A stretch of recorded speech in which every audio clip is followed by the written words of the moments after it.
بسم الله الرحمن الرحیم. د لوی او مهربان خدای په نامه باندې پر د دې ونې خپرونه د وطن او د وطنوالو د خیر او سعادت په هیله باندې او د لوی خدای په رحم سره شروع کوو. او دوستانو عزیزانو ته ټولو ته هرکلی وایم، سلامشي ورته وایم. زمونږ خپرونه چې تاسو په هر ځای کې ګورئ، نن یې ګورئ که سبا یې ګورئ او یا اوس زمونږ خپرونې سره ناستئ، لطفا یوه هیله کوم، یو خواهش کوم،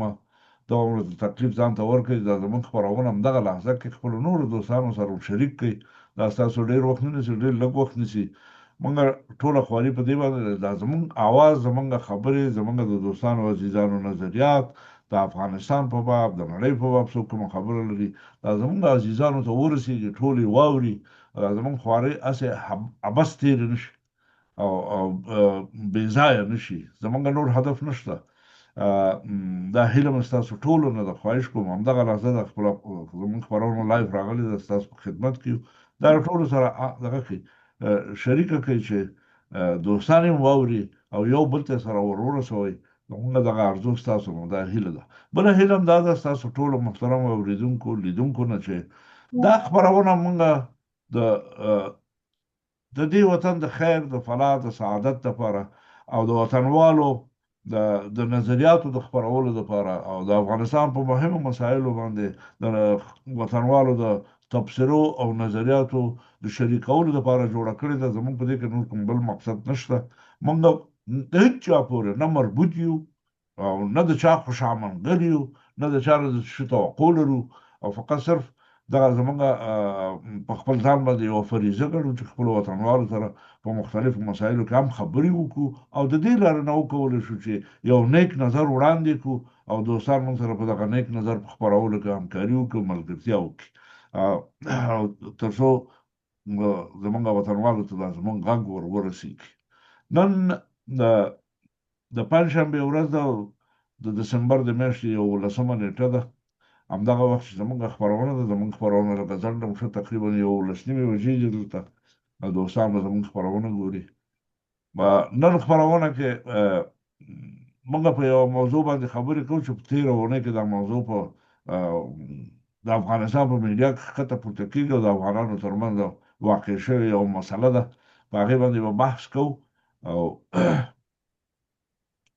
ملګری را سره په خپرونه کې د توریالی زازی صاحب را سره دی، ښاغلی تابع صاحب را سره دی. زموږ نور دوستان ملګري لږ ځنډ شوي دي، نو که څوک را ورسېد خپرونې ته به وروستو وختونو کې هغوی ته به هرکلی ووایي، که ونه رسېدو نو موږ ستاسو د یو نیم ساعت، یو ساعت لپاره ستاسو په خدمت کې. ما ویل چې په تېره اونۍ کې یوه مهمه واقعه چې وشوه، هغه د افغانستان د جمهوریت د دورې د 21 کالو د دورې چې دوی ځان ته سیاستمداران ملي وایي، دا خلک چې په ترکیه کې سره راغونډ شو، راکېناستو، د اسلامي امارت د مخالف قوت په حیث باندې یو ائتلاف هلته جوړ کړی دی او دوی ورته نوم ورکړی دی چې همکاري ملي. ما د ښاغلي اتمر مصاحبه واورېده، هغه وویل چې دا ائتلاف تشکیلاتي ائتلاف نه دی، دا هسې یوه همکاري ملي ده او موږ یو د بل سره همکاري کوو. طالبانو ته موږ خپل یوه قطعنامه ورلېږلې ده، د دغه مجلس نه، او د هغې قطعنامې جواب ته به انتظار کوو. ماته داسې ښکاري چې دغه څه افغانان چې په بهر کې دي، ډلې ډلې په هر ځای کې خلک د همدې کوششونه لري چې موږ طالب ته وړاندیز کوو، موږ طالب ته وړاندیز کوو. ډېرې ډلې دي، څومره ډلې دي، څوک 10 نفره دي، څوک 3 کسان دي، څوک 50 دي، څوک یو څه، څوک بل څه. دا هره ډله په همدې کوشش کې ده، په همدې دغه کې ده چې موږ اسلامي امارت ته پیشنهادونه ورکوو او د دې په پیشنهادونو کې عجیب و غریبې خبرې سړی اوري او سړی لولي. او ډېره مهمه خبره پکې ماته دا ښکاري چې دغه د جمهوریت تېر چې دوی ځان ته سیاستمداران وایي، زه خو ورته سیاستمدار نه وایم، او ځان ته ملي خلک وایي، چې دا هرګز ملي نه دي، قطعا ملي نه دي. او د دې حقیقتونه که سړی وګوري، دا ټول ضد دي ملي عناصر دي په افغانستان کې، خو دوی ځانونه هم په همدې خبرو باندې غولوي او دا وطن او دا ملت او دا مجبور او لاچاره ملت هم په همدې خبرو غولولی دی چې موږ ملي یو. اوس یو هغه په شمال کې یو چا جوړ کړی دی دوستم صاحب نو مې پیښه ده چې څه خبره جنبش ملي هلکه ته خپله ملي کله یې چې ته ځان ته جنبش وایې بیا ځان ته ملي وایې دا د ملي په معنا باندې تاسو نه پوهېږئ په دې باندې موږ تېرو خپرونو کې هم ډېر بحثونه کړي چې ملي ګرایي څه شی ده ملي بودن څه شی دی د ملي ګراهۍ غوښتنې څه شي دي ملي ګراهي کوم ضرورتونه لري او دغه څوک چې ځان ته ملي وایي هغه څه وایي او څه ته نه غواړي په دې موضوع باندې موږ ډېر بحثونه کړي دي خو زموږ د تحلیل د نګاه نه دغه کوم کسان چې په ترکیه کې پرون او بله ورځ یا 2 ورځې مخکې راټول شوي دي هغه کسانو یو ائتلاف یې جوړ کړی دی دا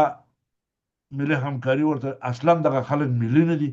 بیا یې تکراروم ضد ملي ضد ملي عناصر دي دوی هیڅکله په افغانستان کې یو ملي حرکت په تېرو 21 کلونو کې نه دی کړی او په تېرو 41 کلونو کې هم دوی داسې یو حرکت نه دی کړی چې هغه ملي حرکت وي او د افغانستان د خلکو د دې ملت او د دې وطن په ګټه باندې تمام شوی وي د دوی سوابق تاسو وګورئ منفور مفسد فساد نه ډک او لجوج او بې هدفه خلک فقط صرف د چور لپاره د چپاول لپاره د پیسو د ټولولو لپاره په دې ملت د ظلم کولو لپاره هر چا خپل قوم ځان ته غلام کړی دی هر چا خپل قوم کې پړې او زنجیرونه اچولي دي چې زه ستاسو مشر یم هر چا په خپله ډله او په خپل قوم باندې څه جفاګانې چې په اوس کې پوره دي هغه یې ورته کړي دي دا د دوی په نامه باندې په تېر 21 کال کې دوی د حکومتونو نه برمتي کړي دي چورې کړی چپاولې کړی دی او د حکومت د خپلې برخې غوښتي د قومونو په لحاظ باندې بیا هغه چوکۍ بېرته په خپل قوم کې په خلکو باندې خرچ کړي دي دا وزارت د هغه فلاني 15 وزارت د هغه څلور معینت د هغه دغه وزارتونه دغه معینتونه دا که هر یو په دې ډله کې دی د جمهوریت په وخت کې وو دوی ټولو په دې خپل قوم کې په خلکو بیرته خرڅ کړی په طور د مثال زه تاسو ته وایم مثلا د فواید عامې وزارت د فواید عامې وزارت مثلا دغه ډلو کې یو چاته ورکړل شو دا ستا دی هر څوک چې مقرر دی د سړي نه بیا دا نه دي کړي چې وروره زه به یو سم سړی را پیدا کوم هر چا چې ورته ښې پیسې ورکړي دي دا وزارت یې هغه ته ورکړی ده او په دې وزارت باندې همدې خلکو هره میاشت په افغانستان کې قلنګونه ایښي دي او دا مجبور دی وزیر چې هره میاشت په دې سړي ته دا وزارت یې ورکړی دی هغې ته څومره پیسې ورکړي دا کار چې د وزیر نه نیولې د لاندې رتبې مامورینو پورې چې د رشوتونو په اخیستلو کې لاس لرلو په دې ټولو کې دا شی رواج په عقیله کې به چې د مالیې وزارت نه مالیه وزارت کې به په ګمرک کې څوک سړی مقررېده کوم وکیل به چا یا به چا به مقرر کړ هغه سړی مجبور و مکلف چې په هره میاشت کې دغه خپل دغه ته واسطې ته یا د خپل قوت ته میاشت په میاشت پیسې ورکړي دا هغه خلک دي اوس دوی راځي بیرته او د دوی غوښتنه د اسلامي امارت ته هېڅ نامعلومه ده دوی څه غواړي اتمر ډېرې خبرې په دې خپله مصاحبه کې وکړې خو دا د غوښتنې سوال ته نه ونه شو چې تاسو څه غواړئ او ده هم تشریح نه کړه چې موږ څه غواړو موږ په دغه مسایلو باندې به نن غږېږو دا موضوعات به راوشاربو وبګورو چې زما عزیزان تابع صاحب زازی صاحب دواړه سیاسي مبصرین دي سیاسي تحلیل کوونکي دي او زازی صاحب یو نظامي شخصیت ملي شخصیت تابع صاحب یو د وطن منل شوی یو ژورنالیست دی چې په میډیا کې او په ژورنالیزم کې ډېر عمر کار کړی دی د دوی د تجربو نه د دوی د تیرو زمانو د مطالعاتو نه چې په دې وطن کې لري د دوی نه به استفاده وکړو تابع صاحب که دا ستا خبره ان شي نو هلو تابع صاحب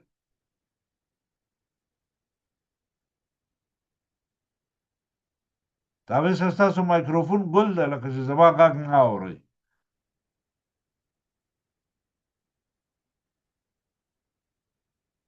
ښه ده تابع صاحب چې کله ته اماده شوې بیا دغه که پروګرام ته را داخل شي موږ زازي صاحب ته به رجوع وکړو زازي صاحب تاسو ته ستړي مه شئ وایم ستړی مه شئ په خیر راغلئ ما په خپله دغه مقدمې تبصره کې ویلي چې دغه ائتلاف چې د همکاري ملي په نامه باندې د خلکو جوړ کړی دی دوه پوښتنې خو دا لرم ما خو ویل چې دا خلک ملي دي یا ستا په نظر باندې دا خلک ملي خلک دي دا یوه او دویمه دا چې دوی د اسلامي امارت نه څه غواړي د دې خلکو غوښتنې څه دي سلامونه نیکې هیلې راته ډېر قدرمن عزتمن خادم صاحب ته قدرمن تابع صاحب ته لیدونکو اورېدونکو ته او ټول وطنوال ته وړاندې کوم ګورئ دا چې دوی یو ائتلاف کړی ده، دا ټوله هغه پیژندل شوي جنگي جنایتکاران، جنگ سالاران دي چې دوی د دغه هیواد او د ولس لپاره د یو ویښته قدر ته ښه کار نه ده کړی. اوس راځم دې ته چې نن دغه لاهې محکمه چې په هغه کې هالند کې جوړه شوې وه، د ملګرو ملتو هغه استازي هم برخه پکې اخیستې وه. تاسې وګورئ چې دغه محکمه پر ځای د دې چې د افغانستان د بهبود لپاره، د دغه ځورېدلي ولس د بهبود لپاره هڅې وکړي، اوس راغلي دي د امارت اسلامي نظام هم ملامتوي چې دوی خیانت کړی ده. او د خبرې زه نه غواړم چې وکړم چې دوی څه وویل، اما که چېرته عدالت په نړۍ کې شتون ولري، د بشر حقوق شتون ولري، دغه د لاهې محکمه ولې د پروني جنگي جنایتکاران چې دا اوس ځانونه یو ملي ائتلاف ځان ته نوم یې رامنځته کړی ده، یا مثلا دغه هیوادو چې پر افغانستان باندې نظامي یرغل وکړو، یا هغه جهادي جلادي رهبرانو چې پر افغانستان کې په زرهاو میلیونهاو نفر ووژل، ولې دوی هغه نه محکمه کوي؟ اوس خو طالب راغلی ده، په افغانستان کې امنیت راوستی ده، سوله یې راوستی ده، او د یو شمېر مخالفین چې په دې خبري رسنیو کې دي، زه خو بعضې وخت چې د نورو خبري رسنیو کې خصوصا د افغانستان انټرنیشنل کې چې مرکه کومه، 3 کسه مخالف یو زه ځان ته وم. نو د حق خبرو زغم هیڅوک هم نه لري. زما خبره دا ده چې دا اوس چې څه بحثونه خبرې د افغانستان په هکله د افغانستان د حدود حربي نه بهر کېږي، دا ټوله سیاسي اهداف دي، دا ټوله د استخباراتي ادارو کړۍ لخوا نه ترسره کېږي او دلته دوی اهداف لري. یوازینی شی چې اوس د زموږ هغه وطنوال چې ملي ګټو ته، ملي یووالي ته او زموږ د پلرونو نیکونو غرور او شملیت او د تاریخي افغانستان ته ژمن دي، هغه باید اوس د نظام د بهبود لپاره هڅې وکړي. دغه څو کسه چې یوه ډله ټپله چې په دې بهر کې ده او چې د پیژندل شوي څېرې دي چې تاسې ټول پیژنئ، د دغو باندې خپل وخت باید ضایع نه کړي. خبره اصلي دلته ده چې که تاسې د نړۍ 8 میلیارده نفوس وګورئ، 4% په دغه 8 میلیاردو کې ډېر ښکلی ژوند لري. باقي مانده ټوله که موږ تاسې په افغانستان کې و چې چا به پوښتنه رانه وکړله چې چېرته ځي، موږ به ورته ویل چې نوکریې ته ځو، نوکریوال یم، نوکریې ته ځو. اما یو وخت کې چې و خو دا خو بل رقم ته و، استبدادي کړۍ وې چې غلامان یې لرلو، دغسې شیان یې لرل چې هغو باندې کار کولو، وهلو ټکول و هغه. مګر اوس خو دا ټولې نړۍ پر ولسونو باندې جنایت کېږي. زم کار ته هم ځي، احمد هم ځي، محمود هم ځي، سهار تر ماښامه پرې کار کوو. اما هغه څوک چې سرمایه داران دي، میلیاردران دي، هغه حرامه ناست دي، خپل ژوند کوي او دا ټوله نړۍ کار ورته کوي، دا سرمایه ټوله هغو ته انتقال کېږي. اوس که واقعا امارت اسلامي غواړي او د مرکزي اسیا هیوادونه غواړي، د هندوستان په شمول، که افغانستان ده، که ایران ده، که هندوستان ده، که تاجکستان ده، که ازبکستان ده، که ترکمنستان ده، قزاقستان ده، که آذربایجان ده، دغه هیوادونه که خپل منځ کې یو اتحادیه جوړه کړي، اروپا اتحادیه جوړه شوله، تاسې وګورئ ټوله اروپا یو لاس ده. که دغه خپلو منځو کې یو اتحادیه جوړ کړي، اروپا کې سرحدونه شتون نه لري، تاڼۍ ورکې شتون نه لري، هر ځای ته چې اروپایي هیوادو کې ځي کولی شي چې لاړ شي او راشي، ښار منځ ته چې لاړ شي، یو چرایي ده، دې خواته هالند ده، دې خواته جرمني ده. نو د دې لپاره که دغه هیوادونه یو اتحادیه جوړ کړي، دا به په دې مرکزي اسیا کې یو ابرقدرتي، دوی باید په دې باندې پوه شي چې تر نن ورځې پورې د استعمارګرو هیوادو لخوا نه دوی استعمار شوي دي او دوی همدغسې چې دوی ته مرکزي اسیا کې د نړیوال ډېر زیات اړتیا لري مرکزي اسیا ته، او پاکستان باید نه ورکړي. ولې پاکستان هغه جنایتونه چې د افغانستان په هکله وکړل، پاکستان یوه جوړه شوې پروژه په دې سیمه کې ده. نو د دې لپاره پاکستان هغه هیواد ده چې د شا له طرفه چاړه ویله که چې اوس یې د افغانستان سره د څو لسیزې کې دا جنایتونه کړي دي. زما وړاندیز دغه مرکزي اسیا ته ده او په خاصه توګه امارت اسلامي ته ده چې امارت اسلامي دغه وړاندیز مرکزی اسیا هیوادو ته وکړي او غونډه دایره کې او یو اتحادیه جوړه کړي او د څه تجارتي مسایل چې د واردات دي که صادرات دي که هوایي حریم ده دوی په خپل منځو کې یو تړون ته ورسیږي ته باور په خدای وکړه چې راتلونکي نسل ته دغه مرکزی اسیا هیوادونه په دې سیمه کې به یو قدرت شي بیا به د توان او قدرت چا سره نه وي چې دوی باندې یرغل وکړي او بل دا چې مونږ باید نور په دغه پیژندل شویو جنایتکارانو دا ټول باندې ضرورت هم نشته چې خپل وخت ځای ګدا پیژندل شوی دي که په دا باید کچیرته د مرکزی اسیا هیوادونه یو اتحادیه جوړ کړي دوی کولای شي چې د نړیوالې محکمې څخه د دغو جنایتکارانو چې په افغانستان باندې یرغل کړی د جنایتونه کړي دي دا باید نړیوالې محکمې ته وکاږل شي نو ولېږل شي نو د دې لپاره دا د وخت ځای کول دي چې نور موږ په دغه تیر شو جنایتکارانو باندې خبرې کوو وخت ور باندې ځای کوو د خبرو ارزښت اصلا نه لري وستاسې هم دغه پاکستان وګورئ چې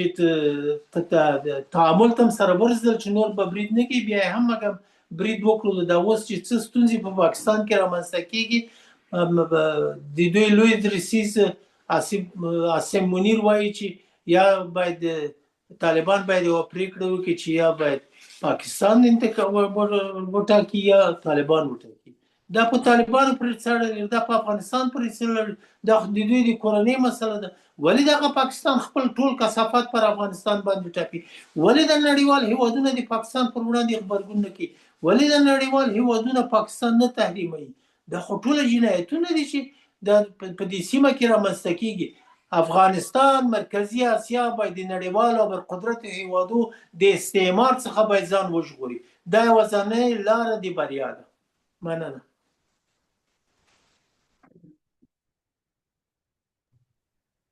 ډېره مننه کوم چې واقعا هم دغسې دا وړاندیز ډېرې پخوا زمانونه څو ځله مخکې هم دغسې خبرې روانې وې دا شوي دي چې باید د مرکزي اسیا هیوادونه حد اقل دغومره یو بل ته سره نږدې شي چې یو د اقتصاد یو دغه جوړ کړي یو اقتصادي مارکیټ لپاره لاره همواره کړي او د بل سره وکولی شي چې دا غیر د ګمرکي تعرفاتو نه خپل اموال یو د بل سره دغه کې تبادله کړي او یو لوی تجارتي مارکیټ جوړ کړي په دې باندې خبرې شوې ډېر پخوا او اوس خو د طالبانو بعضې مجبوریتونه هم دي د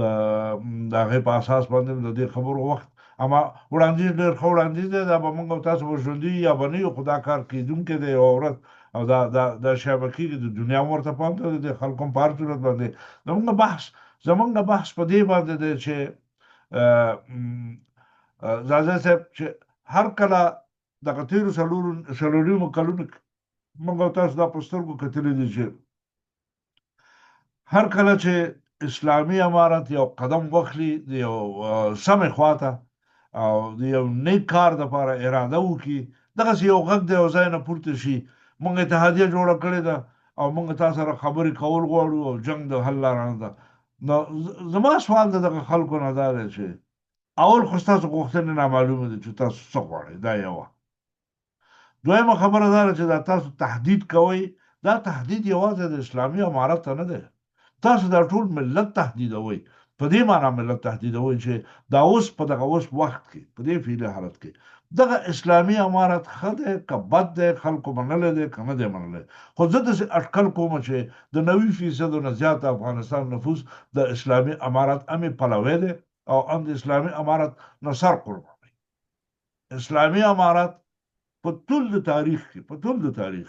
دغه لوی تاریخ تاسو وګورئ 1940 کال کې دا د پاکستان شیطاني ځاله جوړه شوې ده د 1940 کال نه رانیولې بیا تر ننه پورې د پاکستان د ټولو فجایعو په مقابل کې هیڅ حکومت غیر د اعلیحضرت ظاهر شاه د وخت نه چې سردار محمد داود ورباندې یو پټاکه پې کړې وه او دې خلکو ته د یو درس ورکولو اراده کړې وه چې دنیا پرې نه ښوده دې کار ته بل چا د پاکستان جواب دغسې نه دی کړی لکه طالبانو د اسلامي امارت غړو چې وکړه دا کار دا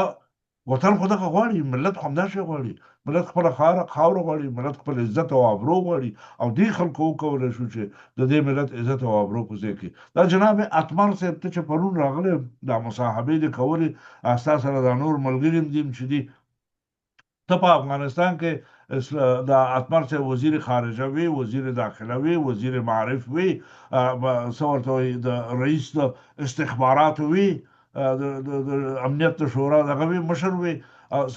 ټولو غټو پوستونو کې تا کار کړی. ستا په ټوله دوره کې پاکستان په افغانستان باندې بمباري کړې ده، په کونړ یې کړې ده، په هلمند کې وکړه، په څه ورته وایي په سپین بولدک کې کړي دي، دا حملې شوې دي، بې ګناه خلک وژل شوي دي د دوی په حملو کو، او د خلکو کورونه وران شوي دي. دا هغه وخت کې جناب اتمر صاحب ته چېرته وې؟ تا ولې دا غږ نه کوو چې په دې وطن باندې د پاکستان بمباري ده؟ چې ته اوس تا او ستا ډله دا ملګري دي، اوس ځان ته وایي چې دا ولا یوه ملي همکاري ده. تاسو خو ملي خلک ناست، که تاسو ملي وو تاسو به د خپل ملي ناموس ته چې پاکستان پې بمباري کوله دفاع هم ته نه کړی وی، یو غږ به هم کړی وی ورباندې. هغه وخت هم چېرته وی تاسو؟ اوس چې د دې وطن کې یو څو اصلي بچي پیدا شو خپل د وطن نه دفاع کوي، بیا ته پکې راپورته شوی چې موږ ولا د دوی سره خبرې کوو، جنګ د لارې د حل لاره نه ده. خو میدان ته شئ جنګ وکړئ چې درته معلومه شي دنیا څو باغرۍ ده، راوړاندې شئ جګړې ته راوځئ میدان ته. تهدیدونه خلکو ته زه ګمان کوم دا خلک په ډېره غلطه روان دي، او دا د افغانستان د ملت د غوښتنو په مقابل کې دوی خنډونه جوړوي. نو ستاسو سوابق خلکو ته معلوم دي، او تاسو ته څوک نور ارزښت نه درکوي، په دې خپلو ځایونو خلارې سنګینه کښېنئ، که لمونځ کوئ دغه مسجدونو خواو ته سره نږدې شئ، دغه خپل 15 وخته لمونځ کوئ، خدای ته زارۍ کوئ چې ستاسو د ګناهونو او ستاسو د دې بدو ورځو بدو اعمالو چې په دې وطن کې په دې خوار غریب ملت کړي دي چې دا درته وبخي. نور دا ملت کې نه ستاسو ځای شته، نه هم څوک مني او نه هم چې د وسه پوره دي ستاسو. پرېږدئ دا وطن چې خپله لاره جوړه کړي. تاسو خو بې د هغې نه پیسې لرئ، ثروت لرئ، سرمایه لرئ، نومونه مو وګټل، وزیران شوئ، مړینان شوئ، څه شی شوئ، سیاستمداران شوئ، هېڅ شی نه وی. زما په هر صورت خبره رانه خرابه نه شي، بل چېرته لاړ نه شي چې تابع صاحب یې که نه یې؟ هلو تابع صاحب،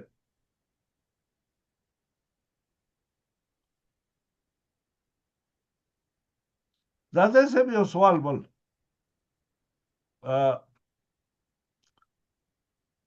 که چېرته اسلامي امارت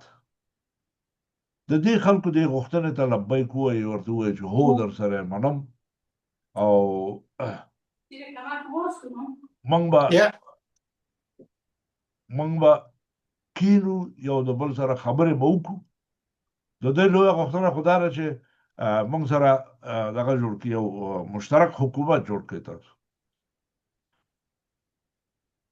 ایا دا حتمي ده چې دا مشترک حکومت د دغه خاینینو سره بیرته جوړېږي؟ ګوره خادم صاحب، که دا کار طالبان وکړي د دغه ځورېدلي ملت سره لوی نه بخښونکی خیانت ده. د دې لپاره چې دا دوی ټول د استخباراتي کړیو غړي دي، او نړیوال هیوادونه هغه څوک چې په دې سیمه کې سیاسي اهداف لري، اقتصادي اهداف لري، دوی رامخته کړي دي، او دوی سره طالبانو سره یو ځای کړي. او له بلې خوا نه زه به تاسو خادم صاحب یو اطمینان درکړم، اصلا په دغو خلکو باندې خبرې کول اشتباه ده. باور وکړئ چې دا باید نړیواله محکمه، دوی باید محکمې ته وباسي، دوی محکمه شي، باید دوی زندانو ته هغه شي. ولې د نړۍ سترګې ولې په دغو جنایتکارانو باندې پټې دي؟ او له بلې خوا نه خبره اصلي دلته ده چې هغه یو شمېر نیمګړتیاوې چې په امارت اسلامي کې شتون لري، هغه دوی باید له منځه یوسي. دا اجازه دوی نه لري چې د نجونو مکتبو په هکله وایي چې دا زموږ کورنۍ دا خو منم در سره، دا خو بالکل موافق یم. دا حق دوی نه لري چې دا وایي چې زموږ کورنۍ مسله ده. ته د افغانستان نیم نفوس باندې سوال دلته ده چې طالبه ته ولې د نجونو مکتبونه نه خلاصې؟ د قرآن عظیم الشان په کومه سفاره کې، په کوم آیات کې، په کوم حدیث کې دا خبره راغلې ده چې ته مخالفت کوي؟ دلته خو دا نو سیاسي اسلام شو، دا خو هغه اصلي اسلام نشو چې ته پلی کوي. منم. که ته دغه د انجونو مکتبونو دروازې خلاصې کړي، د انجونو پوهنتون دروازې خلاصې کړي، او د طبي نرسنګ دروازې خلاصې کړي، او ټولو هغه مسلکي فني افراد ته چې دا اوس په وطن کې پراته دي او د وطن ته ژمن دي، وطن هم نه دي راوتلي، ملي یوال ته ملي ګټو ته ټول ته ژمن دي، ځان سره شریک تا ته څه ستونزه پیدا کیږي؟ بیا خو دا نړۍ ته سړی کولی شي د نړیوالو هېوادونو ته په بهرنۍ رسنۍ کې سړی قاطع ځواب وایي. ما نه به یو څوک پوښتنه وکړي چې ته ولې د طالب ملاتړ کوي؟ انجونو مکتبونو دروازې بندې دي، د انجونو پوهنتون دروازې بندې دي. باور په خدای وکړئ، زه خو ځواب نه لرم. دا خو یو واقعیت ده، دا خو یو حقیقت ده، دا حق دی. خود دا صاحب دا در سره منم، د دې سوال جواب هیڅوک نه لري غیر د هغه سړي نه چې دا حکم کړی دی چې دا مکتبونه دې بند شو. دا خبره ته بالکل منم، دا صحیح خبره نه ده. د طالبانو په دې کړنو کې یا دا لویه دغه ده، صحوه ده، لویه اشتباه ده په دې وطن باندې، د دې وطن په نوي نسل، د وطن په راتلونکي نسل باندې. زه حیران دي ته مور کدا یو بیل مبحث ته په دې باندې مونږ ځخت ډېرې خبرې کړې دي. کدا شم د سي ادامه وکړي، دوام وکړي، او ته د افغانستان نه د سرو زرو ماڼۍ جوړه کړي، د سرو زرو ماڼۍ جوړه کړي، نو چې ستا په وطن کې سواد نه وي، خلک دې بې سواده وي، مجبوري بل سړی به راځي دا وطن به چلی، او بل سړی چې تا ته دا وطن چلی هغه غیر د خپلو هدفونو نه درته نه چلی، او خپل اهداف ته ځان سره راوړي. ګورئ دغه ائتلاف چې دی همکاري ملي ورباندې نوم ایښی دی، دې کې د MI6 نمایندګان شته، دې کې د ISI نمایندګان شته، دې کې د CIA نمایندګان شته، دې کې د KGB نمایندګان شته. دا یوه استخباراتي ډله ده، موږ ټول پېژنو. دغه خلک د داسې فکر نه کوي چې دا ملت ړوند او کوڼ دی، په هېڅ خبر نه دی، نه شی لیدلی نه شی کتلی دي، په دغه ټولو خبر دی، په ټولو خبر دی. ستاسو په اقتصادي روابطو په افغانستان کې دا ملت په خبر دی، ستاسو په سیاسي روابطو باندې دوی خبر دي، ستاسو په داسې سیاسي فعالیتونو دوی خبر دي، ستاسو په تړونونو باندې دوی خبر دي. نو زما مقصد دا چې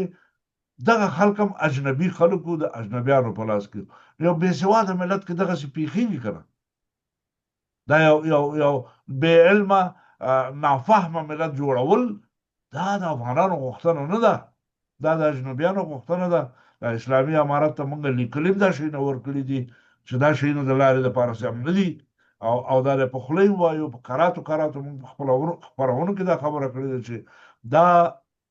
هغه لار نه ده چې وطن یې غواړي، دا هغه لار نه ده چې دا ملت غواړي چې ورباندې روان شي. تاسو دې ملت سره دومره ظلم مه ورسره کوئ. دا ملت چې ستا حیثیت ساتي، ستا د غوښتنو سره سم در سره ولاړ دی، ته هم د دې ملت د غوښتنو سره د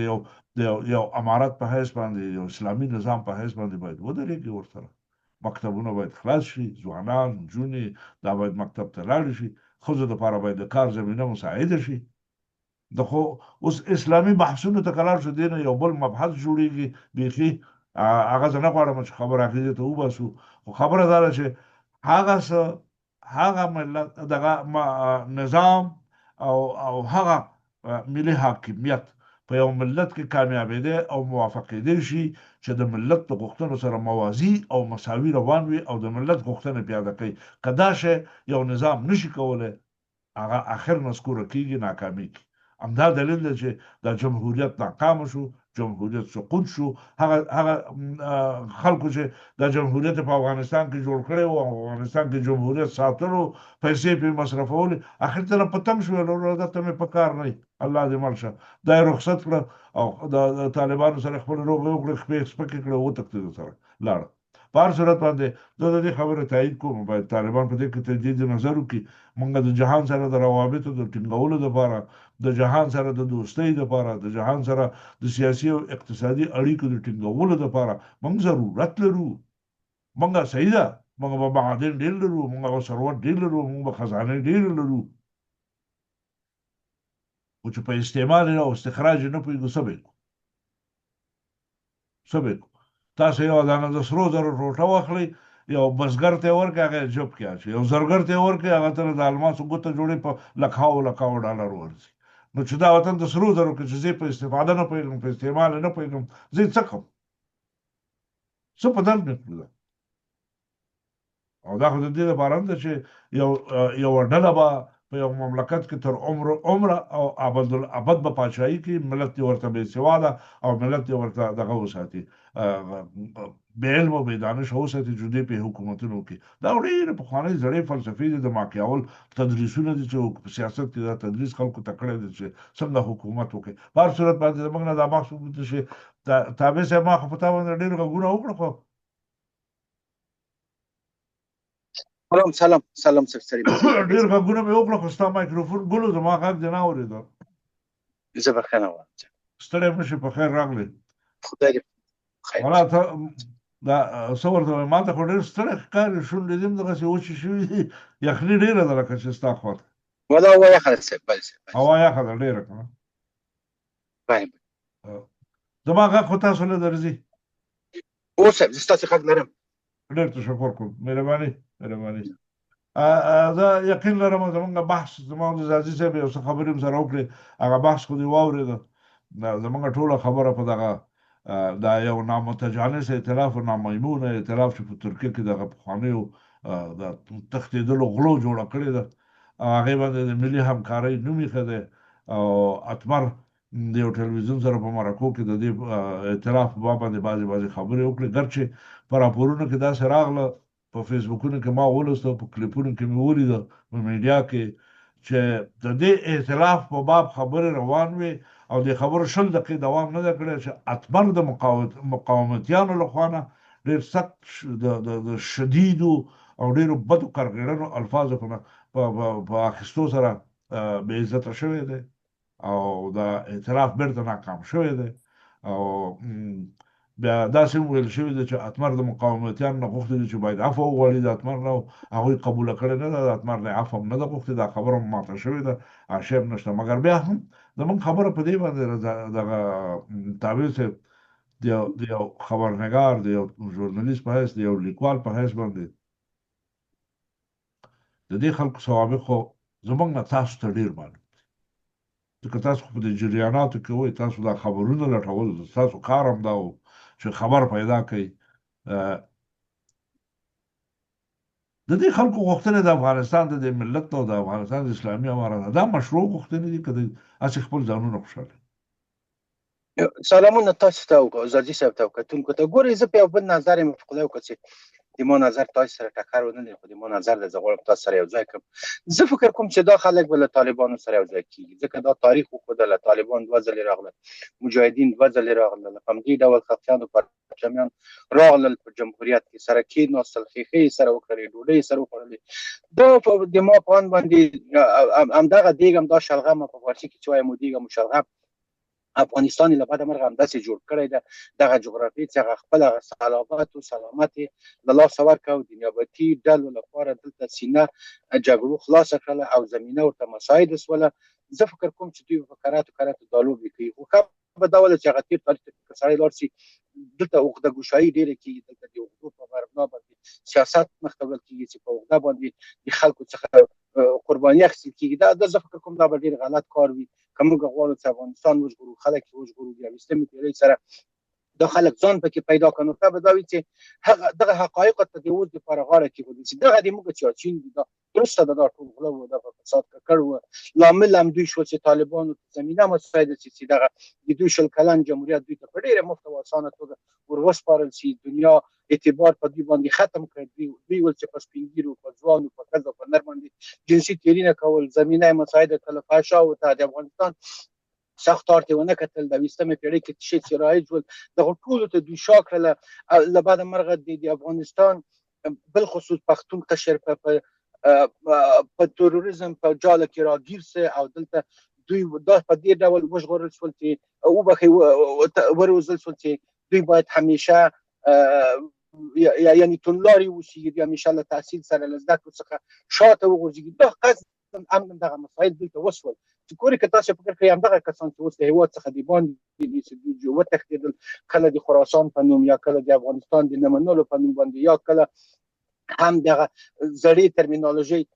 چې په کراته په دې کې د جمهوریت په وخت کې دوی باج اخیسته په هغه نامه باندې له دواړو ولسمشرانو څخه له کردي څخه له غني څخه هغه یې ډنګرول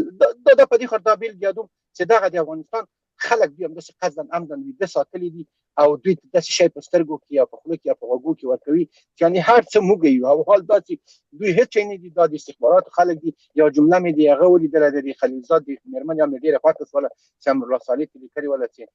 استخبار څوک چې جاسوس وي هغه داسې وي لکه کاغذ تشناب. نو دا ټول دغه غټه خبر ده، دا د کاغذ تشناب یا د دسمال کاغذي حیثیت دا خلک لري. دوی نه دي توانېدلي چې د افغانستان د ښېرازۍ په خاطر له دغه ساختار سره چې دا اوس په نړۍ کې د حرکت پیسې په دې کې خپل خلک راځای کړي را پیدا کړي. پاتې سوله بله مسله چې هغه ډېره مهمه ده چې مخکې ما نیمه پرېښودله چې هغه د افغانستان ساختار دغه طالبان اوس د افغانستان واکمنان دي. طالبان باید هغه تجربه تکرار نکړي لکه دوی چې په بن کې تکرار کړله. حزب اسلامي شاته پرېښود، طالبانو ته زمینه مساعده نه کړله، دوی عقده‌ګشایي وکړله او دوی فکر کاوه چې د امریکا به یې همدا هېڅ وځینه او همدلته راغلی ده. او حال داسې په ډېره اسانه توګه امریکا کیس پکې کړلي او دوی پرېښودل. او غیرت هم هغه و چې موږ تاسې خپل خلک پېژنو چې طالب په یو موټرسایکل باندې ډېرې سیمې لاندې کړې ولې. همدغو کسانو د ما پاند باندې چې زه په جمهوریت په وخت کې هلته خبریال ولم، همدې کسانو به باج ورکړ طالبانو ته، دوی به وسلې ورکولې. بیا په نامه د محلي پولیسو چې په اربکۍ باندې مشهور و دا را پیدا سول په کلي بانډو کې. دوی به بیکا مرمۍ د راکټ مرمۍ کلیشنکوف حتی راکټونه به طالبانو ته قصدا عمدا ورکول چې سیمې یعنې په جګړه کې ښکیل وشي، ځکه چې جګړه چې دوام پیدا کاوه د دوی سلامتو ګټه پکې ولا، دوی تعمیرونه پکې و، دوی 2 او 3 ودونه پکې کول. دغه مسله تر اوسه پورې د بعد مرغه بیا ځلې روانه ده. او اوس د ما پاند باندې طالبان هم عیني حرکت په افغانستان کې پیدا کړی د دوی 2 او 3 ودونه ته غاړه کېښودله. هغه شعار چې ورکوه هغه یې شاته پرېښوده. د معادنو پیسې سرشاره دوی اخلي، حساب د هېڅوک نشته چې هغه حساب ترې واخلي. اوس دا د ملت پیسې دي. خپله دغه بې باوري رامنځته کېدل لامل د دې ګرځي چې خلک بې باوره شي او بیا ځلې همغو کسانو ته چې هغه موږ تاسې دا اوس چې یادوو چې د غلو په فساد ککړو دا چې دوی جرأت پیدا کوي چې بیا ځلې غږېږي. دوی پوهېږي، دوی خو له جغرافیې څخه معلومات لري، د خپلو خلکو څخه پېژندګلوي لري چې په کوم وخت کې کومه جمله وکاروي دوی راجګ شي. ګورې همدغه مطبوعات ازادي وله په افغانستان کې دننه همدغه مطبوعات د ما پاند باندې زه د مطبوعاتو شاګرد پاتې شوی یم. د جمهوریت ستنې چې سستې کړلې او له منځه یې وړ یو لامل یې همدغه مطبوعات چې غلطې لوبې لیکولې دي. ټولو رهبرانو یو تلویزیون رادیو چاپي رسنیو درلودلي، خپل هغه کسان یې پکې رابلل او د کرکې د ویرې او د نفرت میزونه ګردي میزونه بحثونه جوړول تر څو په خلکو کې بې باوري رامنځته کړي. بیا ځکه همدغه کسان چې اوس د هېواد څخه د باندې وتلي دي دوی هماغه عقب در مادر هزار په تلویزیونو کې لري له مجلس دیني راغواړي او په خاطر دې چې د خلکو په سترګو کې خاورې وشیندي او هغه د کرکې سیاست بیا ځلې ژوندی وسي. زه فکر کوم چې موږ خپله ګرام یو، د هېڅوک ګرام نه دي په دنیا کې. موږ سیاست نشو کولی، موږ لوبه کې ځان نشو پیدا کولی. نو بیا مې زه خپله خبرې کوم دا که حنیف اتمر ده، که دوستم ده، که عطا محمد نور ده، دا دغه جغرافیې خلک دي. نو که طالبان غواړي د اوس لپاره چې داسې حرکتونه پیل شوي دي، داسې پاکستان په ډېر فشار باندې په افغانستان وړاندې کېږي، په افغانستان زړه ولي او د هند بیا ځلې لوبه دلته په افغانستان کې خدای مو که ورته سینه خلاصېږي، زه فکر کوم د دې تاوان به ډېر سخت وي، ستونزمن وي، به یې راټولول سخت وي. زه فکر کوم چې دغه کارخانګي باید طالبان خپله حل کړي. که د کور دننه دوی مشروعیت ترلاسه نه شي کړی، زه فکر نه کوم چې د باندې شي لاسته راوړي. د ما دغه نظر ومنم.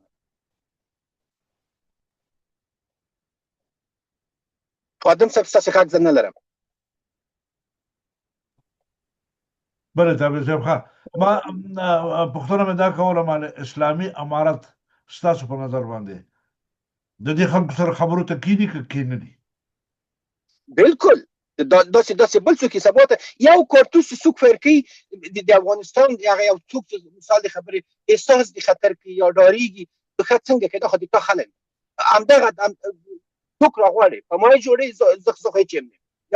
یا به خفه کېږي نه په تا یې جوړوي خو ته ځې نه وطن ته. دغه خلک اوس مطرح دي. دوستم یوه قوي درسته ده. دوستم ما د مخکې تاسو اشاره وکړه چې هغه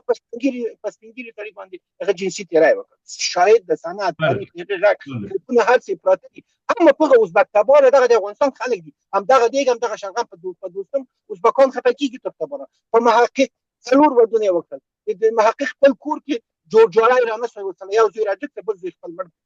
د خپله ښځه دغه څلورمه ښځه دې ته وکړله چې امریکایانو ته وښایي چې زه اصلي ښځه لرم، دغه رسنیو کې راباسم. زموږ د وطن خلک موږ په دغه مسایلو باندې پوهېږو چې چېرته د دا واده وکړه، خو د دنیا د خوشحالۍ په خاطر وکړه. اما نن محقق پزاری و کې مطرح ده په همدې ډول خلیلي که سره یاد کړه په همدې ډول همدغه اتمر موږ که غواړو چې ځان وژغورو د ما په اند باندې موږ باید د بن تاریخ موږ باید دغه نور ناس چې په هیواد څخه د باندې وسولي یا په قطر کې وسولي چې طالبانو همدا فشار راوړي چې موږ له دوی سره نه کینو زه فکر کوم که دا تاریخ موږ بیا تکراروو افغانستان خدای نو که بیا ځي جګړو ته او پاتې شول یو خبر د وخت ما لا یاد وتله دا د خراسان په نوم یاد یا چې زه پښتون غواړم یا پښتون غواړم دا د موږ له وسه ډېره جګه خبر ده دا افغانان هېڅکله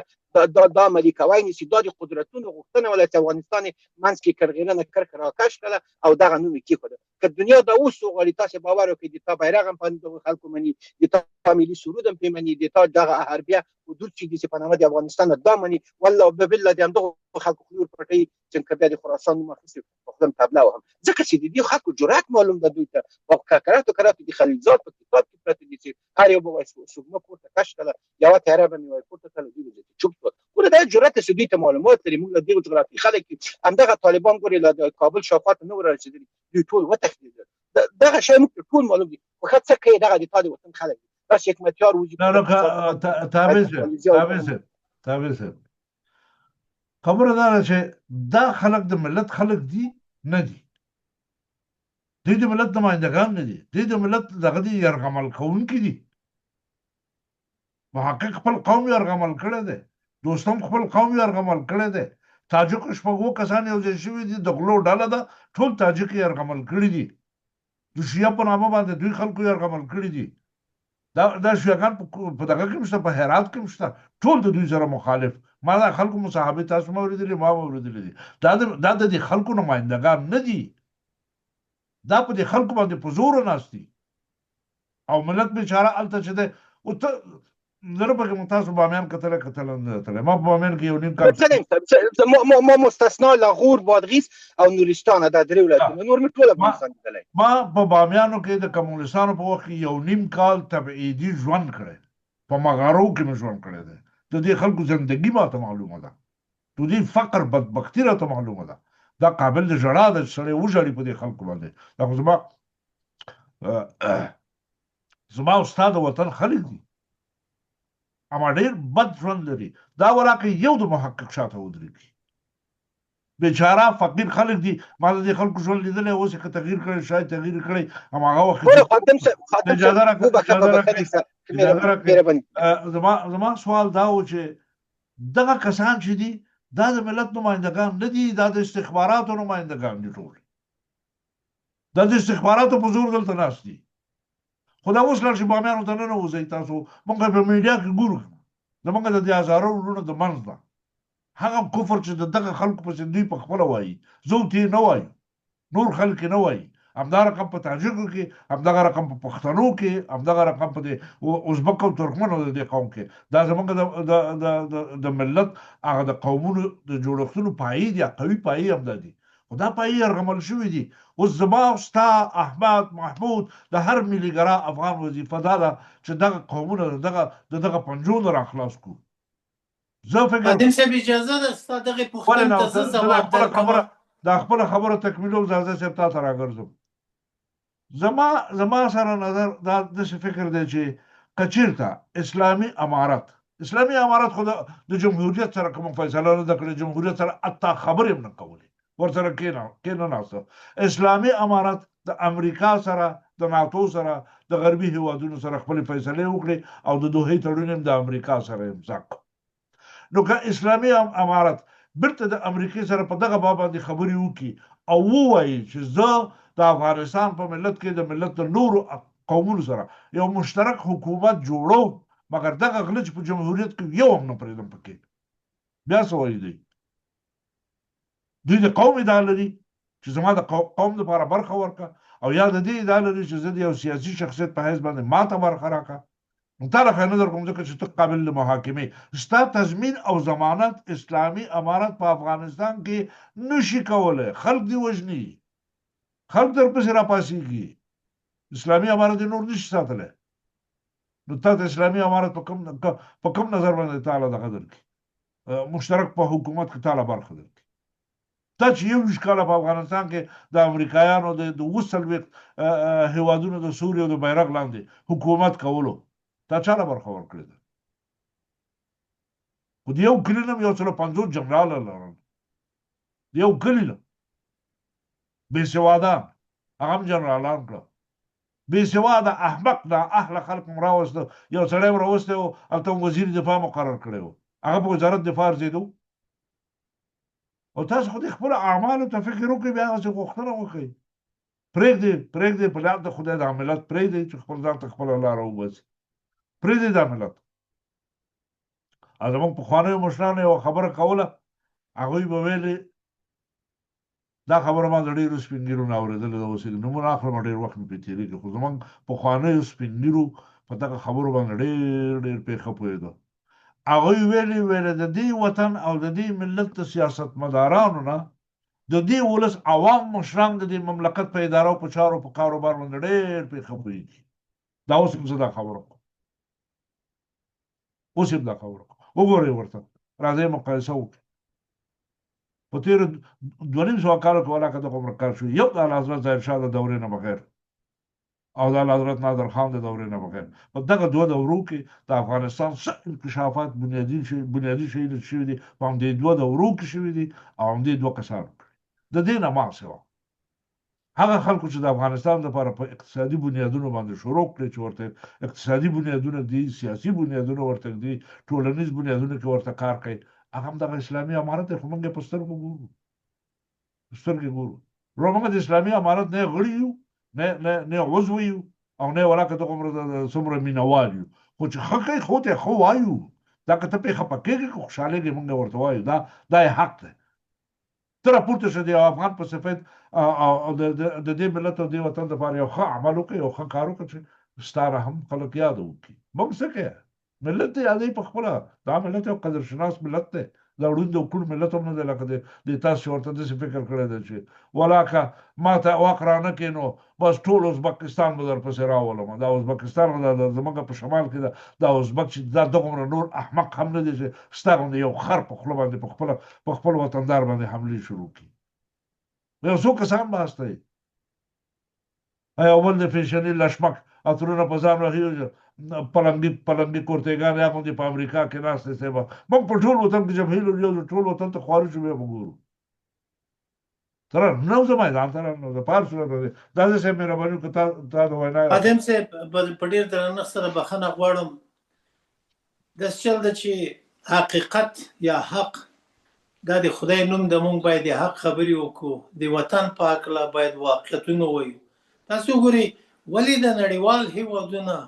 او دغه ډلې ټپلې چې دي افغانستان ته د یو کرایي کور په سترګه ګوري افغانستان خو څه کرایي کور نه ده افغانستان خو اصلي بومي قوم لري دی یو غاسي ما د ټول افغانانو نور قومونو ته په درنښت وي زما غږ په دې ستر ملت پښتون باندې ده ولې د خود نه راپاڅېږي دا وطن د دغو پردیو دا د سپږو ورږو کدوسر او دا د پاکستان یا د نورو هېوادونه چې د نن ورځې پورې زموږ په هېواد کې جنایتونه کړي دي ولې نه ژغورئ هر اروپایي هېواد کې د لندن د امریکا د کانادا د جرمني د فرانسه د استرالیا د ډلې ټپلې جوړ کړي دي او عمومي فعالیت نشه کولی او دومره جرأت هم نه لري چې تلویزیون ته راوځي همداسې نارینه غونته د وطن نه د ستر ملت نه دفاع وکړي که تاسې غیرت را ولرئ ولا په بلک افغانستان ته څوک په کرایي سترګه وګوري همدغه وارداتي نظام چې په د بن په جلسه کې پر افغانستان باندې تمویل شلو دغه څوک چې هلته د رهبرۍ په حیث مې وټاکل شول د کرزي نه ونیسه تر کابینې پورې 11 وزارتونه هغه کلیدي وزارتونه پنجشیریان ته ورکړل شول یو پښتون ورکې و حاجي عبدالقدیر هغه د جلسې نه ووتلو همدغه د جنرال مارشال فهیم که څه و د هغه د باډیګارډانو په وسیله باندې د وزارت مکریانو کې د وزارت فایدامي په دروازه کې چارماري شو همدوی مړ کړل اوس خبره دلته ده چې دغه څه ډلې ټپلې چې دا اوس راوتی د اتمار ده که محقق ده که خلیلي ده د نومونه یې زه نه اخلم ولا په بله کرکه مې ترې کېږي نفرت ته نه لرم دا ټوله ولا په بله د CIA او ICI او د مایزکس د موساد استخباراتي غړي دي دلته طالب مسؤلیت لري چې اوس واک کې ده، طالب رسالت لري چې اوس واک کې ده. دا څه جنایتونه چې په نړۍ په افغانستان کې شوي دي دا خو د تاریخ ارشیف نه ولاکه پټ پات شي. طالبه راپاڅه ا د ولس مشروع غوښتنې ومنه چې نور نړۍ ونه کولی شي افغانستان ته د کرایي کور په سترګه وګوري. افغانستان باید د هغه خپلو اصلي د کور خوندان ته وروسپارل شي. دغه یوه خبره دغه د اسلامي امارت هم دا غوښتنه ده، فقط نور پکې تبصره نه کوم، دغه یوه خبره کوم، همیش موږ دا خبره د خپل پروګرام نه کړې ده. اسلامي امارت باندې فرض ده، فرض مطلق، او دا بیخي ضرورت ده د عصر، د وخت، د زمانې، د سیاست، د اقتصاد، د ټولنیزو ټولو خبرو یو لوی ضرورت هغه دا ده چې اسلامي امارت مشرانو د دې ملت خبرو ته غوږ کېږدئ، لږ ورته غوږ شئ، دا ملت ستاسو نه څه غواړي، د هغې په مطابق رفتار وکړئ. که ملت ستا نه قانون اساسي غواړي، جوړ کړه دا قانون اساسي د ملت په خوښه، راوله د ملت خلک چې یو قانون اساسي باید ولري، باید یې ولري. که ملت ستا نه د بیرغ تبدیلي غواړي او په اکثریت درته فیصله وکړي چې وروره خپل بیرغ دې وساته، زموږ ملي بیرغ ودروه، ویې دروه، تا له پکې څه تاوان دی؟ که ملت تا نه غواړي دلته سړک جوړ کړه، خو خبرې ورسره وکړه، بودیجه دې وګوره ورته یې جوړه کړه. ټولو مسایلو کې ولا چې د ملت سره د توافق نه وي او ملت د ستا نه راضي نه وي او د ملت خوښه ونه کړي، ستا به هم ګوره یوه ورځ دغسې حال وي لکه کابل د نه چې حال و، په خپله به ځان له دښمنان را پیدا کړئ تاسو. او دې کې د افغانستان خیر نشته، دې کې د خلکو خیر نشته دی. زه په خپله قطعا په دغه خبره باندې راضي نه یم چې دغه غلو سره د دغه استخباراتي ډلو ټپلو سره اسلامي امارت غړي حتی خبرو ته حاضر شي. زما مخکې مې سوال وکړو چې که دوی دا فیصله وکړي چې دا ډلې پکې نه منم نور خلک راولم، افغانستان خو څه دغه نه دی، بې خلکو نه دی. دغه دنیا ډکه ده د دې ملي عناصرو، وطن پرسته عناصرو نه، چې یوه ورځ په دغه احزابو کې په دې حکومتونو کې کار نه دی کړی، یوه ورځ. د ټولو خلکو نه ښه هم تخصص لري، هم د دې وطن او ملت سره مینه او محبت لري. نو که طالبان لاړو دغه خلک یې راټول کړه، هلته خپل ځان سره په حکومت کې مشترک کړه، امریکې او جهانه، تا ته څه اعتراض پاتې کېږي په دې باندې؟ نشته اعتراض. تابع صاحب زما د دې خبرې سره تاسو موافق یاست؟ ګورې په خبرو کې به موږ تاسو په سره خوابدي نه سو او د اظهار د نظر چې کوو دا د هر چا حق ده. ګورې موږ مسلمانان یو، دغه تقریبا 1400 کاله را پدې خوا په همدغه نامه باندې داسې در به در مې تیکه تیکه مې یو له لاملونو څخه همدغه ده چې موږ ډېر مذهبي برخورد لرو او دین هم سم نه ده زده. موږ د هرسي له پلار له نیکه دا دین را پاتې ده چې لار سننوځو که فرض که واجب سنت مستحب ولکه په تعریف پیګو چې په کوم ډول باید وسی. ګورې 23 کاله پیغمبر د خدای پیغمبري کړې ده، نبوت کړي، هیڅ کله دا نه ده پټ شوی. خو نن ملا هیبت الله ځان ښیي نه چې خدا په نامه د ملا هیبت الله څوک څه کنه. ګورو دا هغه حقایق د موږ د جغرافیې د دغو شیانو ته موږ باید ځیر شو. یا نن هغه څوک چې 21 کاله دلته 20 کاله جمهوریت و، دلته خلقیانو پرچمیانو 14 کاله حکومت وکړ، 15 کاله د طالبانو حکومت کړی، 15 کاله جمعیت په خپلو قطو کې حزب اسلامي او د نورو ډلو ټپلو سره ونښتل، کابرې په کنډواله به دغه ټول تاریخ خلکو لیدلی، دا د معاصر تاریخ برخه ده. داود خان خلکو لیدلی ده. خلک نه غواړي چې شاته لاړ شي. ګورې که نه موږ که د بومي مسله یاده و چې دا بومي خلک د افغانستان، ګوره استرالیا هم بومي خلک درلودل، نیوزرلند هم درلودل، امریکا هم درلودل، کانادا هم درلودل، څه سوه ورک سول، ټول مملکت انګریزان اروپایانو ته نیولی، نن دوی دلته خپله راجداري کوي. که موږ په همدغه ډول چې دا اوس مخته ځو، تاسې باور په خدای وکړئ اپشنونه به خلکو ته پراته وي، دغه افغانستان به دړې وړې خلک تر ستړي کېږي، ځکه چې د افغانستان څخه که همدا اوس که افغانستان کې جنګ یا جګړه رامنځته کېږي، ازبکستان، تاجکستان، ترکمنستان، دا د تا ګاونډیان چې د ایران، دا ټول احساس خطر کوي. دوی نه غواړي چې د دوی په وطن کې جګړه راسي یا د تا له وطن څخه خلک ورسي په نامه د تروریست هغه د نوم در باندې کېښودل سوی ده. په افغانستان کې هماغه لږ هغه اعتبار چې تا درلود هغه هم ذاتي صفر سره ورځ تر بلې ضربېږي. د موږ خلک خفه کېږو نه دغه جګړه هر څه له صفر سره ضربېږي، د تا تربیه، د تا تندې غږ، د تا خوراک، د تا جامې اغوستل، دا حقیقت د جګړې ده. له بدمرغه موږ دا اوس بې تربیې سوي یو، موږ دا اوس د وطن په معنا نه پوهېږو، موږ په دې خلکو په جوړښت نه پوهېږو. دا څه معنا لري چې زه پښتون یم، زه ښه سړی یم، دا ازبک ده، دا بد سړی ده. دا خو دغه جغرافي خلک دي. یا مثال د خبرې موږ نه مثال زه دا بیلګه یم، تاسې نه دي ویلي، موږ افغانان وایو دا په سوشل میډیا کې په دا پلاتفورمو کې دغه کرکه ورځ تر بلې ډېرېږي. دا خبرې تابع صاحب دا خبرې چې په افغانستان کې خلک دي دا هغه احمق ترین خلک دي چې د خو ملت له دې څخه دوی مړېږي که نه، له نه دې د دې څخه وطن تغذیه نه شناخت کېږي. لري او نه د ملت سره علاقه مندي لري څوک چې دا خبرې کوي. دوی فکر کوي چې دا زما په یو څو خبرو ما افغان نه سیم، ما خراسان سیم، ما فلان سیم، بس تار سو شو ټول به تجزیه شو، ماله به خلک راکړي. د اوس دپاره که مثال د خبرې که دغه شی شیدې نه راوړي په راتلونکي کې که د دغه جلو نه نیول کېږي، که ته مشروعیت له دننه له جغرافیې څخه نه پیدا کوې، دا په آینده کې خطرناکه ده. خادم صاحب دا په راتلونکي کې په یوه میز دا خلک بیا نه کیني، دا کرکه ډېرېږي، ویره ډېرېږي. زه په دې خپله باوري یم چې افغانستان هېڅوک نشي تجزیه کولی، د افغانستان هم څوک نشي لرې کولی، ځکه چې دا د قدرتونو غوښتنه ده. دا د انګریزانو د روسانو چې وخت اتحاد جمهوري شروع د دوی غوښتنه وه. ګوره تابع صاحب زه ستا د خبرو سره بالکل موافق یم چې دا یو ضرورت دی، باید یو کار شوی وي، اما دا جانب مقابل په دې ارزي چې سړی ورسره خبرې وکړي. خی جنګ کوي، بیا جګړه کوي، بیا د خلکو وینې تویوي. خو خبر دلته ده که نه، خو د دغه د مخنیوي په خاطر د سیاست خو ډېر اړخونه لري. سیاست خو تنها دا نه ده چې یو څوک له وطنه وشړه. تابع صاحب دوی په چا جنګ کوي؟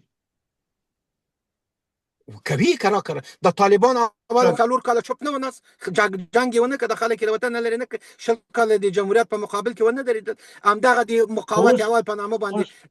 15 کاله طالبان په وړاندې ونه درېد. کوړکۍ جایم په سیستم کې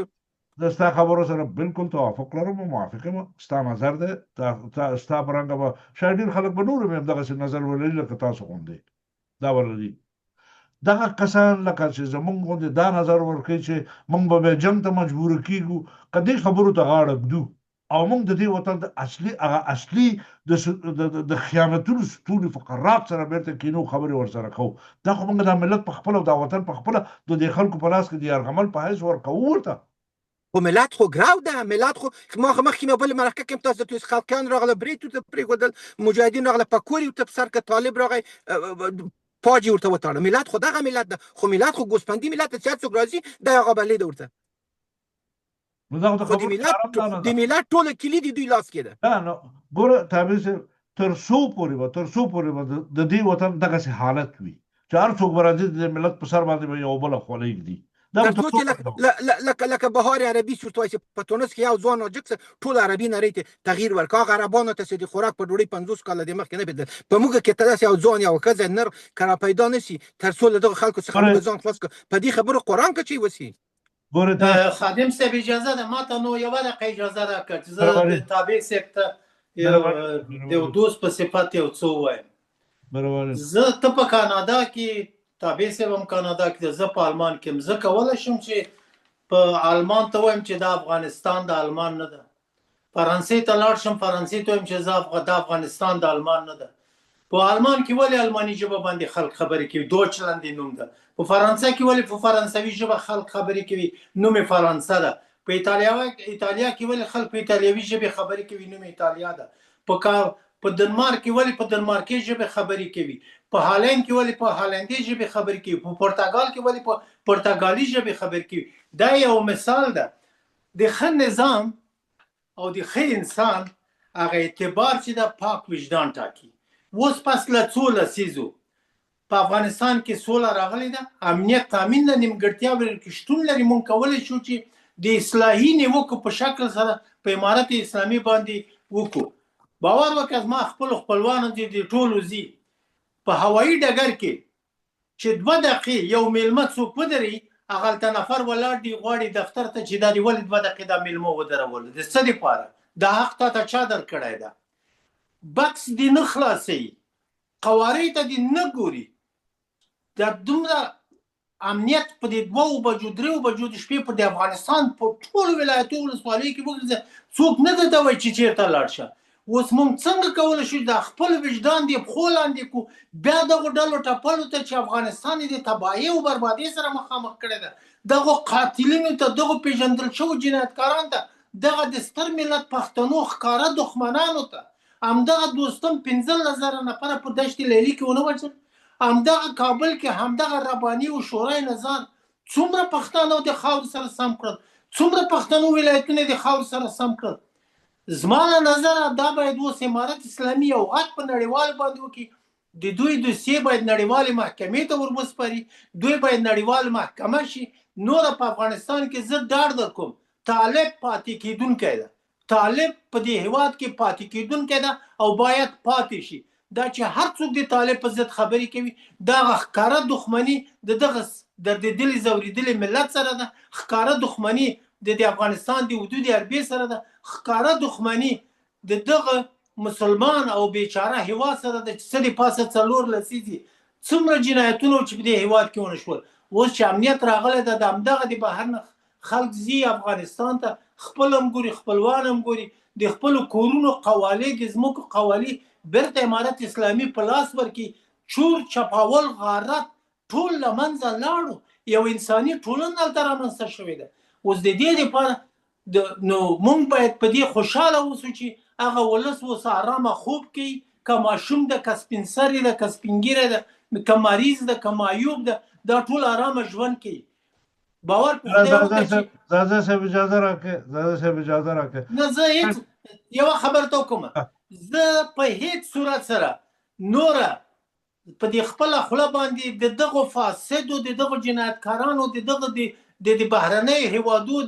د استخباراتي کړۍ نوم نوره په خوله نه اخلم او موږ ته نوره شرم ده چې په دغو خلکو باندې موږ نوره تبصره وکړو. ما ته از ما غرور و غیرت له منځه وځي. د همدغو جنایتکارانو له لاسه ټرمپ افغانستان ته ووایي چې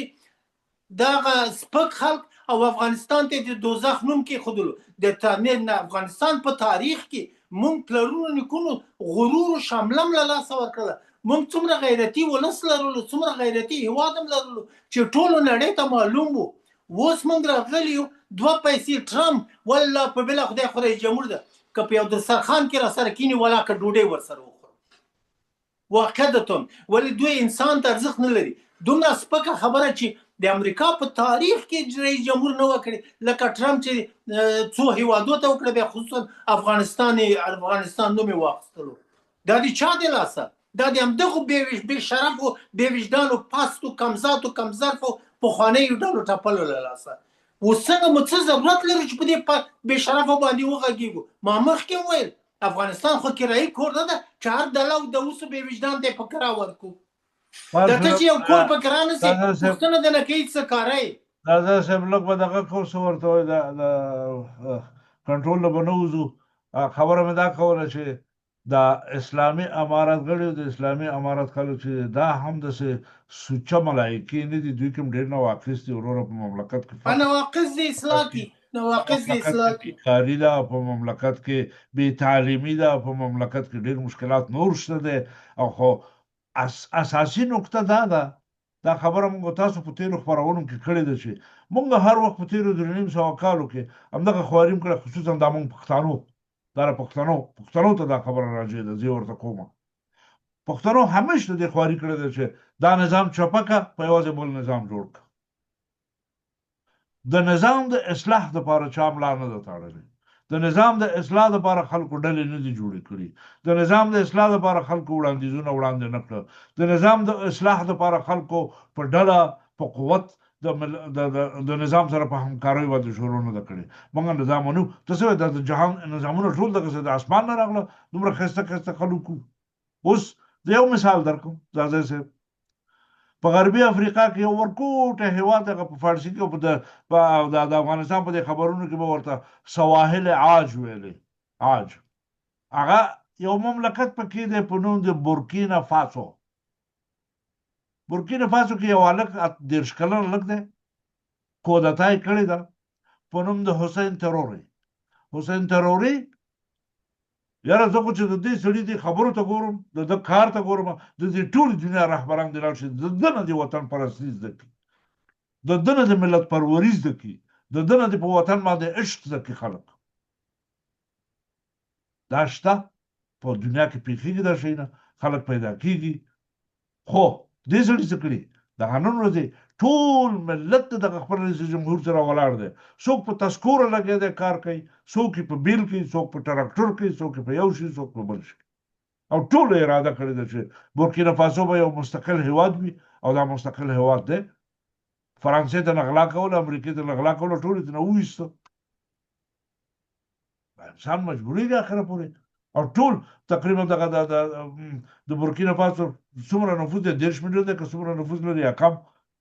فقر فلاکت بدبختی مرض په دې کې ژوند کول د افریقا ژوند خو تاسو لیدلی دی په دې تلویزیونونو د شیانو کې شفاخانه پکې نشته کلینیک نه لري مکتب نه لري دوا نه لري میوې غلا کېږي ځي بل بې محصوله وځي سره زري وځي بې محصوله ځي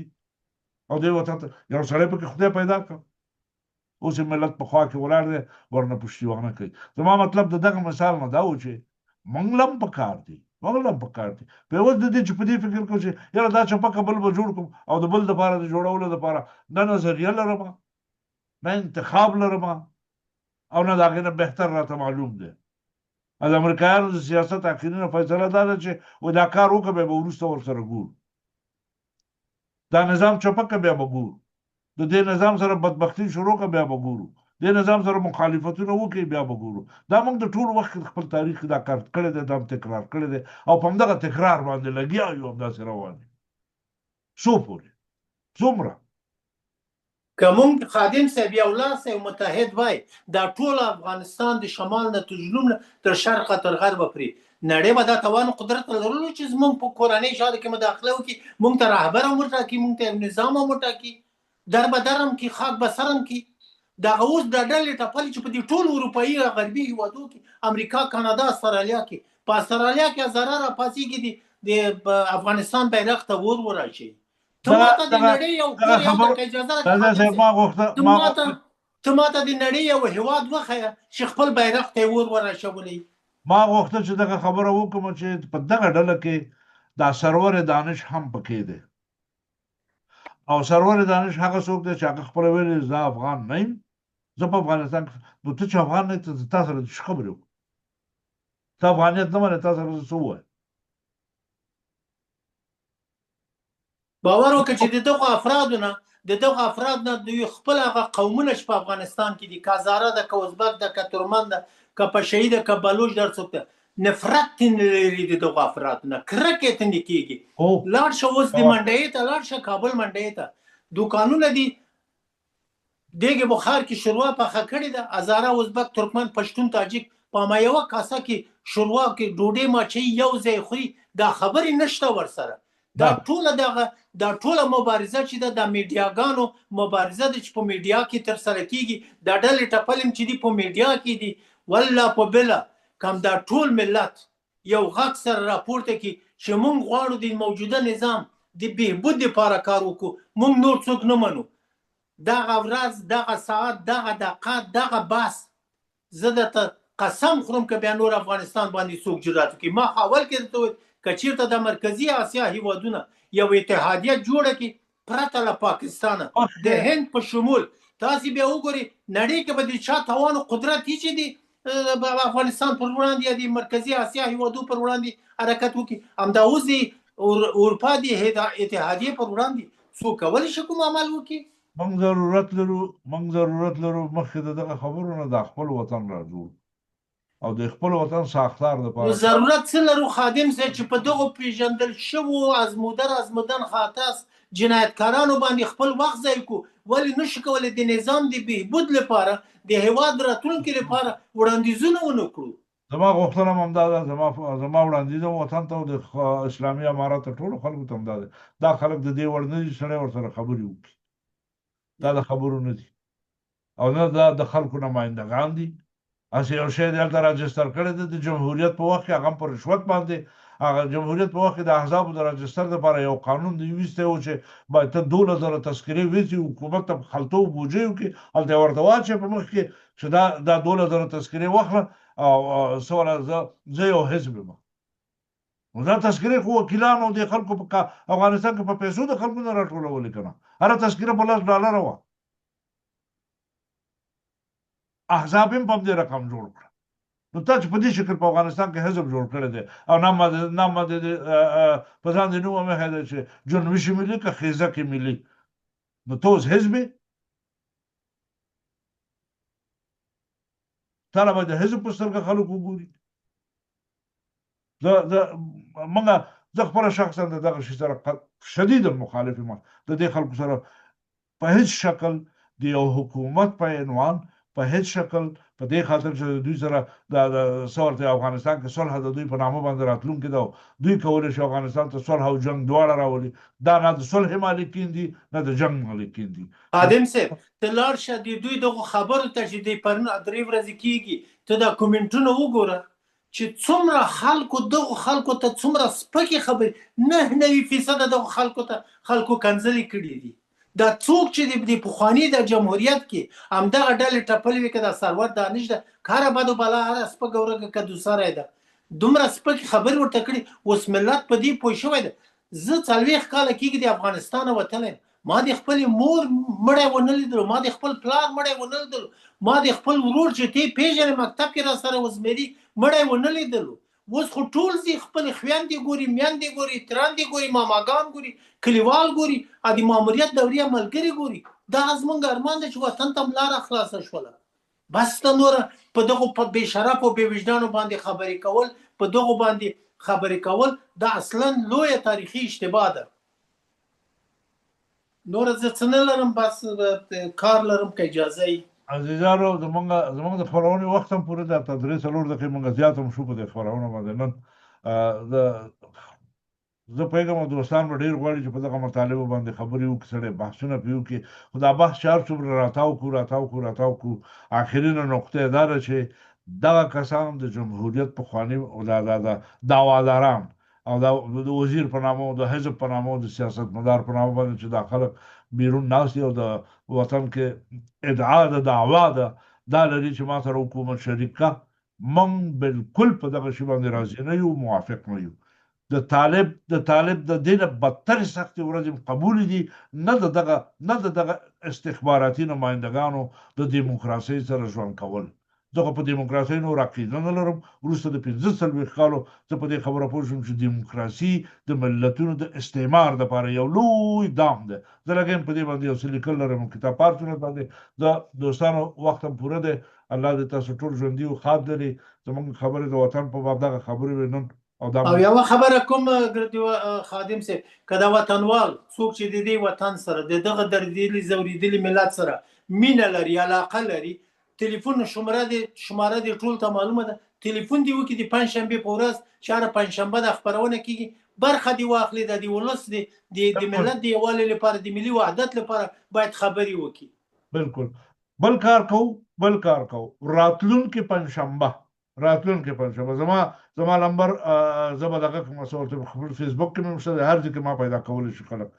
راتلونکې پنجشنبه موږ د خپلو ټولو اورېدونکو نه دغه خواهش لرو چې یا دې ووایي دا خبرې دې وشي یا دې ونه شي بس خلاص دوه خبرې یو احصایه به وکړو چې د دې خلکو طرفداران څومره دي بالکل تاسو